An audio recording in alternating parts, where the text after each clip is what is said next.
right, welcome to the DevOps Fundamentals series. Today in this episode, we're going to talk to you about the infrastructure as code. It's a practice, a DevOps practice that we've identified as being very popular with the DevOps community. I'm Thiago Almeida at NZThiago on Twitter, and I'm a senior technical evangelist here, more on the developer side of things. That's my blog there, talmeida.net. And today I'm joined by Oz. Oz, do you want to introduce yourself? Hi, I'm Oz Pastırmacı. I'm a senior technical evangelist in DX, and I am more in the operations side of things. And my Twitter handle is on the screen at the moment. Great.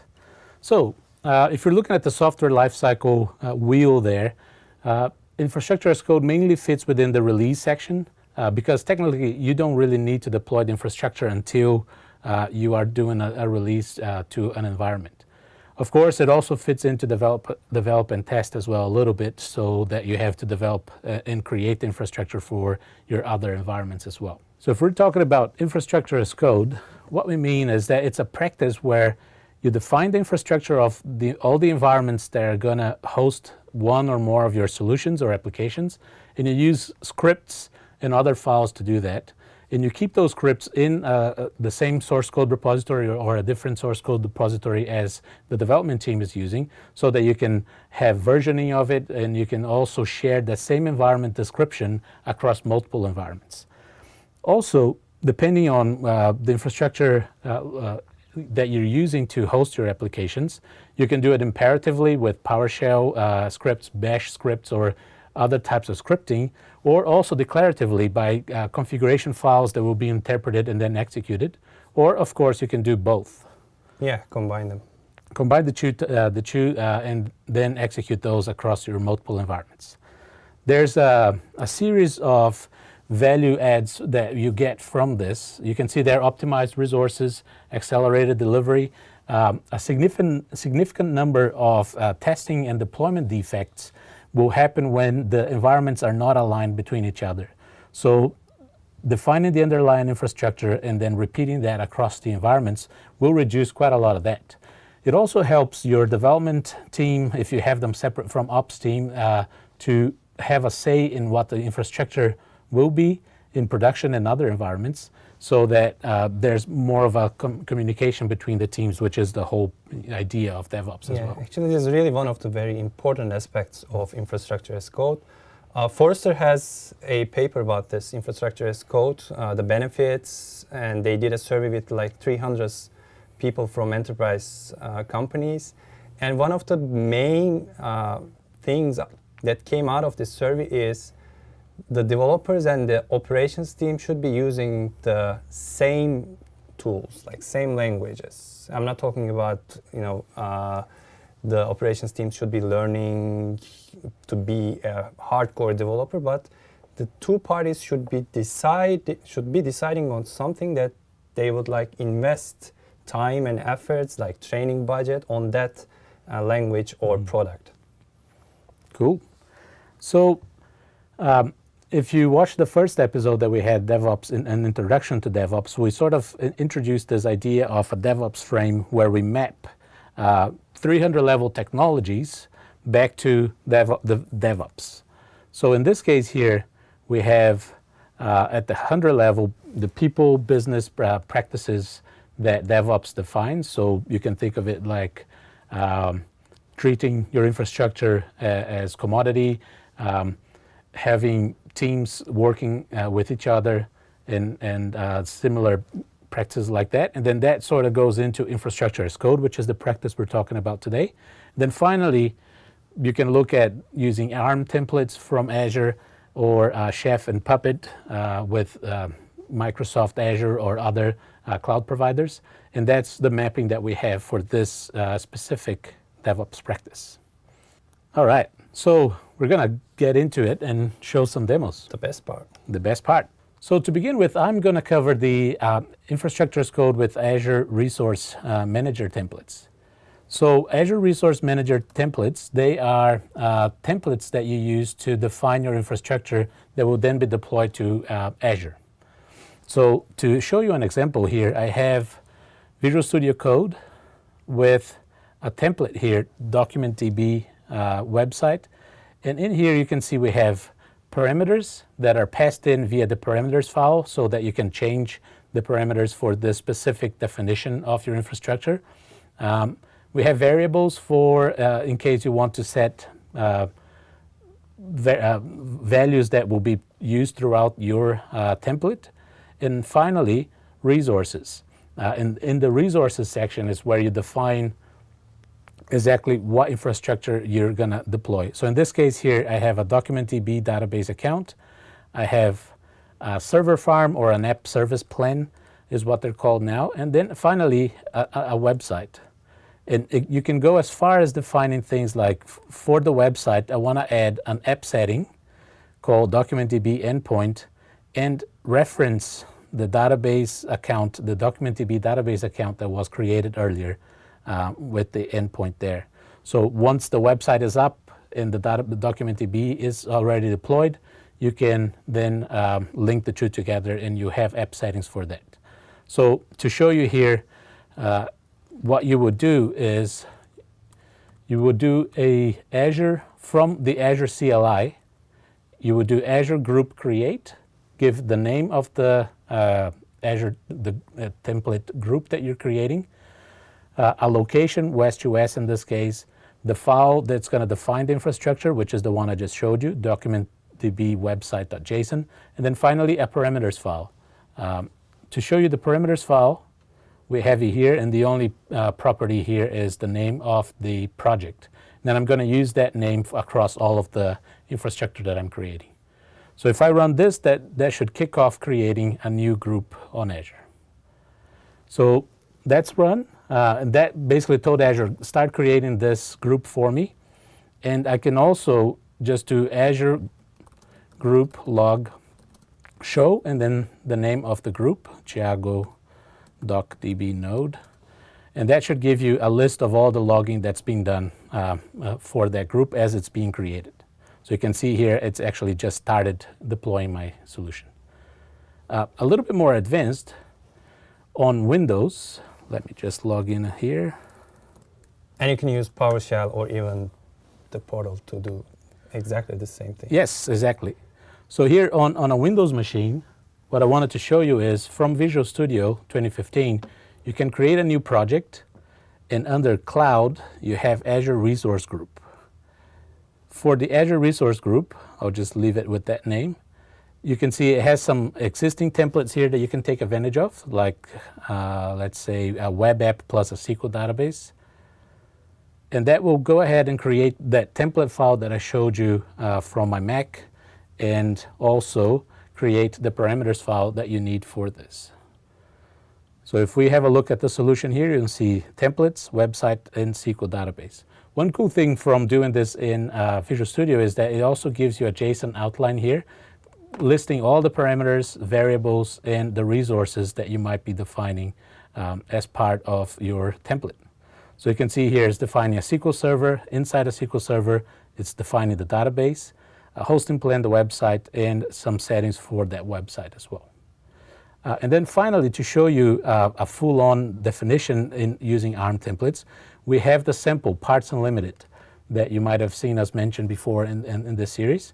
So for the Parts Unlimited, we actually have this template here called Demo Environment Setup with a whole lot of parameters, some variables, and then defining the resources, a SQL server, a database, a hosting plan, app insights, website, and website rules. Okay, so I'll show you one last thing, and that is from PowerShell, how you would deploy this template, the demo environment setup. So to do that, I just called the PowerShell that Visual Studio created for me and pass in the parameters, Thiago PU for the storage account name, the resource group name, and then the template files, template and template file parameters. And that's just going to go ahead to Azure and deploy that template for us. What that looks like on Azure, let me just reload the Azure portal here. If I have a look at my resource groups that I have deployed, you see that I have that Parts Unlimited one deployed here. And it is actually, it has basically the same things that we defined in our ARM template inside this new resource group that we've just deployed. So the Parts Unlimited server for SQL, the SQL database itself, a website, the hosting plan for it, a storage account, and the application insights definitions for it. So that's pretty cool, defining infrastructure as code using ARM templates. There's quite a lot of other resources here on Channel 9 and also online regarding to ARM templates, so look into that. So let me talk about how things happen in the non-Microsoft world. This doesn't mean that we're not going to be using Microsoft platforms or just the opposite. We're going to be using Microsoft platforms, Microsoft Azure or Windows Server or SQL Server, but we'll be using non-Microsoft products like Chef and Puppet. The first example will be with Chef. Let me give you the concept about Chef. So they have a Chef server, and you have a workstation that you will be changing the cookbooks. Cookbooks and recipes mean that you are deciding on how to do things like, I want Chef to connect to my virtual machine and install this feature. I want Chef to connect to my virtual machine or physical machine and install this package in Linux, for example. And you have nodes. The computers you are connecting are called nodes. So Chef server gives you the ability to do this centrally. So you can create policies, you can create roles, and you can decide, okay, these 5 machines are my web servers. So here's the configuration I want to be applied to these 5 virtual machines. These other 10 machines are my SQL servers, MySQL, SQL Server, whatever. And I want to create a database on top of them when I'm creating them. This is just centralized and automated. And here is how it works with Azure. So you can see that you can keep your code in GitHub, in a repository in GitHub, even if it's related to infrastructure. One thing that is really changing the lives of ops is now we are more into coding. So we are now doing source control, versioning, that kind of stuff. This is really beneficial for the ops people because you know that from time to time you have problems and you spend a lot of time just trying to figure out what the problem was. It was working. It was working on the developer's workstation. It was working on a QA server. It was working on somewhere else. But the moment you deployed this to production, the moment you created some infrastructure in your production environment, it just stopped working. And you don't know why. Infrastructure as code gives you the ability to use a standardized approach. So if you are creating a virtual machine, every time you run this infrastructure as code part, it will give you exactly the same virtual machine, no changes. Same packages, same settings, even the same file under the same directory. So as in the slide shows here, you can use GitHub repository to put your infrastructure as code. And then from your admin workstation, you can just create some definitions like I want this, I want that. And then your workstation will connect to your Chef server or your Puppet server. And Chef server will then connect to your nodes, your endpoints, and apply this configuration to your nodes. And you can switch over, say, from Microsoft Azure to other platforms or from GitHub to Visual Studio Team Services for the location of where those files are. Exactly. And one other good thing is you can do this for Linux or Windows. Yeah. It's not just Linux or just Windows.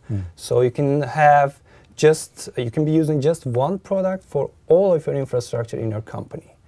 And just to add something to the Azure Resource Deployment part, ARM templates part, we also have this thing called custom script extension. Basically, when the ARM template is running, you can just ask ARM to run another script. It can be either a PowerShell script or a shell script. So if you want to install Apache server, for example, to a Linux virtual machine, you can just say, okay, go install Apache. So you have options. That's the good part about infrastructure as code. You're not just locked in using some product or some vendor or some process. You have options. But one thing we are trying to advise to companies that are starting their infrastructure as code journey, decide on something. So yeah, in the first phase, you will be, evaluating products, what I want to use, Chef, Puppet, product X. Give it a time, but after you decide that, keep using it. Because if you have separate products, then you're going to maintain separate environments for the products. You need to train your staff for separate products, etc. And we have another episode coming up for configuration management. Exactly. And we're going to get into this configuration of what runs inside the infrastructure that you're creating as well. Exactly. Today we are covering how you are deploying, how you are creating the infrastructure. And that in that episode, we're going to talk about how we can prevent configuration drifts, for example. How we can make sure that something is always installed in your servers, for example. Just duplicate. So normally, when you install a virtual machine, you can run a shell script with Azure Resource Deployment or just separately. Here's an example shell script here. So it just installs these packages here like Java, JDK, JRE, MongoDB, Tomcat, and wget. And then you can see that it does some stuff. So it's basically creating an application environment called Parts Unlimited MRP. This Parts Unlimited MRP application is in GitHub, so you can just go to GitHub and fork it and use it. But this is not very handy for us because every time we create a virtual machine, we need to log into the virtual machine, follow these steps, and take a look if the steps succeeded. This is a burden for IT operations. We want to have automation. By automation, I mean I do not want to log into these servers to see if the script has run successfully, if there's a problem. I don't want to go into logs, etc. So I just want to give a product like Chef what I want to do, and Chef will act like a proxy on behalf of me and do this in my endpoints.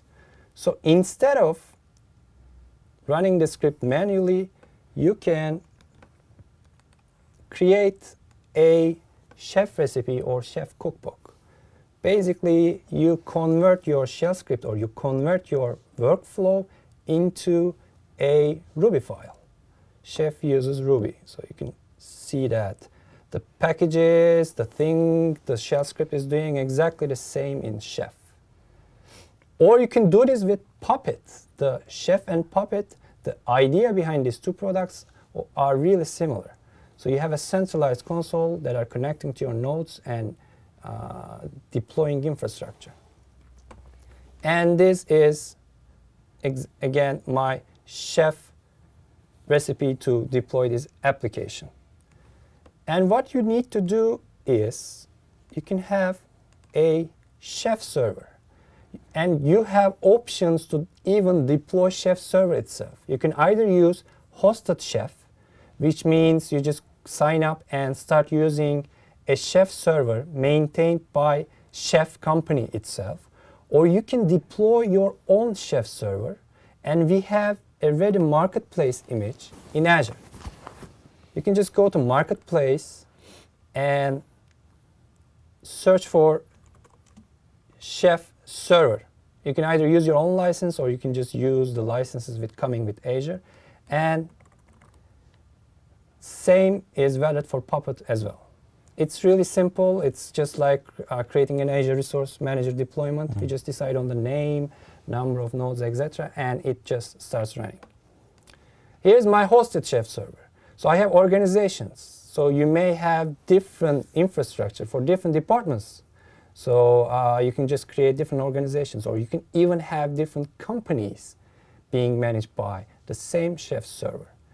I'm not going to go into the very technical deep details of this, but here you can see my nodes. So I installed, you can think of like I have an agent running in that nodes, talking back to my server.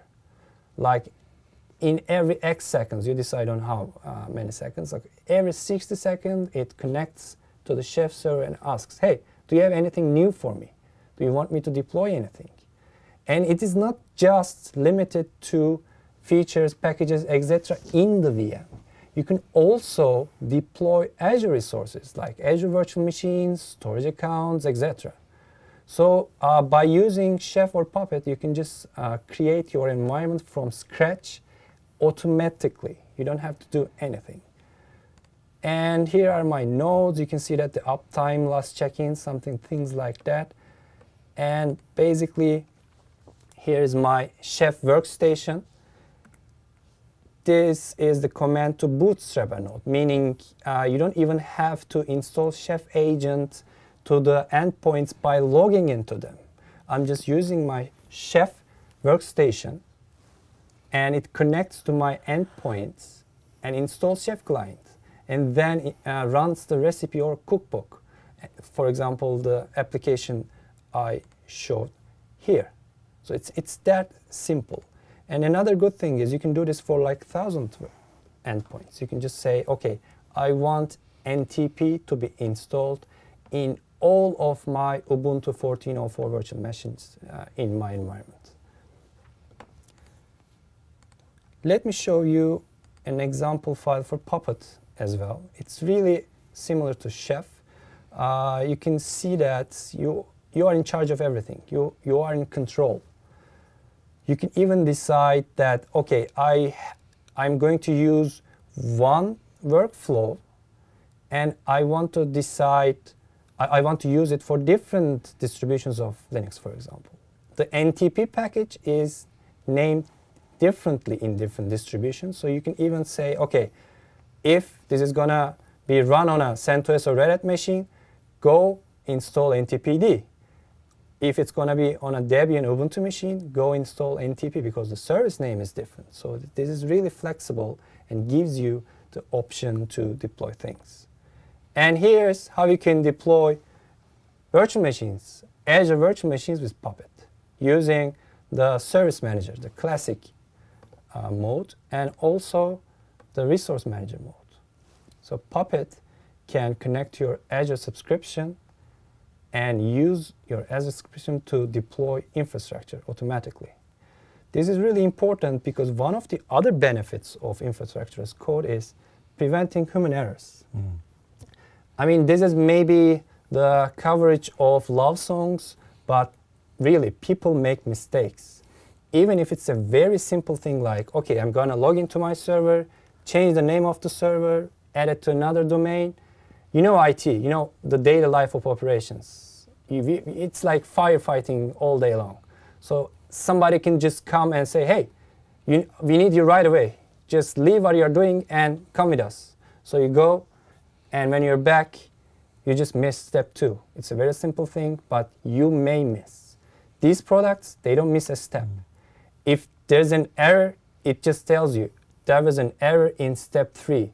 Here's the log. So you can just check the logs. Is it a certificate issue? Is it something else? And know what's happening in your infrastructure. Yeah, so some pretty big consistency and time-saving benefits. Exactly. So yeah, this is basically how you do things with Chef and Puppet. Again, it's not just Linux. It's Windows and Linux. So you can use these products or Azure Resource Manager to deploy different products to Azure or even to your on-premises service. You don't have to use cloud.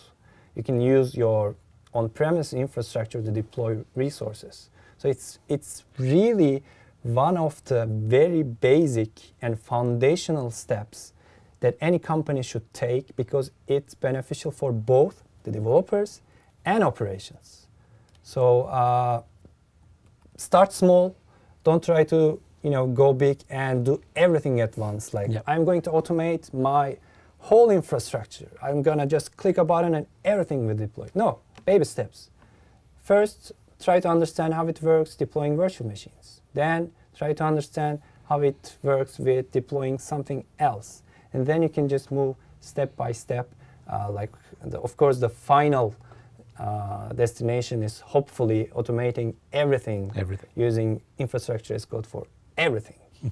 Okay. Yep, that's it. We'll switch to slides. Sure. All right, so the last slide here, we're almost done. You can see you have quite a few options there with infrastructure as code, and this area is growing quite a lot. So you can look into those. Finally, we have the same resources that we show you in every episode of DevOps Fundamentals. You can have a look at the hands-on labs. The last item here is the more important one that will take you through the Parts Unlimited demo that we showed today and help you go through creating the infrastructure, both with ARM templates and Chef and others. A few others here. The DevOps Dimension show is another show that we have going on here on Channel 9 for you to check out, and a few other resources there as well for you to review. So keep tuned for all the other episodes that we have coming up for you. Thank you. Thank you.